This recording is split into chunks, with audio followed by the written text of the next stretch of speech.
और हमारे हुक्मरान पागल हो गए हैं। पहले वो इंटरनेट को स्लो करते हैं, उसके साथ पता नहीं कितना नुकसान हो गया। उसके बाद ये 5G को आने नहीं देते, 4G को बिलावल से 2G पे ले गए।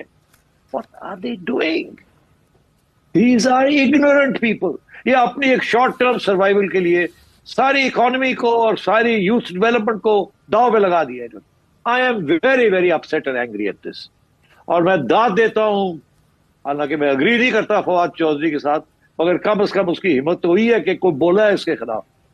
सारी नून लीग चुप है, सिवाय पीपल्स पार्टी के बिलावल भुट्टो साहब, और किसी ने एहतजाज नहीं किया। इसके ऊपर सारी दुनिया हंसेगी आपके ऊपर कि ये मुल्क है, ये 21वीं सदी में जाना चाहता है।